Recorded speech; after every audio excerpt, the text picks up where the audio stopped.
Friends, आज मैं शिव महापुराण के विद्वेश्वर संहिता का 7वां अध्याय कहने जा रही हूँ। ध्यानपूर्वक सुनिएगा शुद्ध मन से, और बस अच्छा लगे और आपको सही लगे तो अपने दोस्त मित्र या भाई बंधु को या और सभी अपने कुटुंबों को ये शेयर कर दीजिए ताकि उन लोग भी इसका लाभ उठा सकें। इसके पढ़ने का और इसको सुनाने का मतलब हमारे यही है कि सबको कल्याण हो। भोलेनाथ सबकी कृपा करे, सब पर कृपा करे।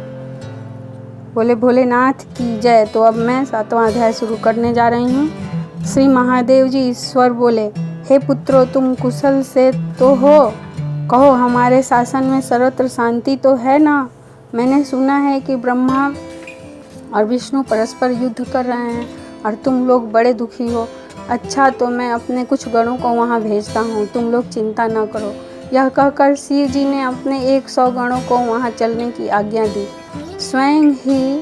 साथ ही स्वयं महादेव जी भी अपने भद्र रथ पर आरूढ़ हो परिकर बांध चलने को तैयार हो गए। देवताओं सहित इंद्र भी उनके साथ हुए। वहाँ पहुँच शिव जी आकाश मंडल में बादलों में छिपकर ब्रह्मा विष्णु का युद्ध देखने लगे। उनसे सैनिकों ने भी अपने वाद्यों का बजाना बंद कर अपना कोलाहल शांत कर दिया और शिव जी का ही अनुगमन किया। देखा तो ब्रह्मा और अच्युत भगवान श्री विष्णु परस्पर युद्ध कर रहे हैं, जबकि एक दूसरे के प्रयुक्त होते ही त्रैलोक्य भस्म हो जाता है। तब प्रलय के इस रूप को देख निष्कल शिव जी से न रहा गया और वे उनका युद्ध शांत करने के लिए महाअग्नि के तुल्य एक स्तंभ के रूप में हो गए और दोनों के बीच में जा खड़े हुए। फिर तो उस महाअग्नि के प्रकट होने से वे शांत हो गए। अस्त्रों के शांत होने पर उस अद्भुत दृश्य को देखकर ब्रह्मा और विष्णु परस्पर कहने लगे कि यह इंद्रियातीत अग्नि स्वरूप स्तंभ क्या है, हमें इसका पता लगाना चाहिए। ऐसा निश्चय कर दोनों वीर इसकी परीक्षा के लिए बहुत ही शीघ्र वहाँ से चले। भगवान विष्णु ने शुकर का रूप धारण किया और वे उनके मूल को देखने के लिए नीचे चले गए।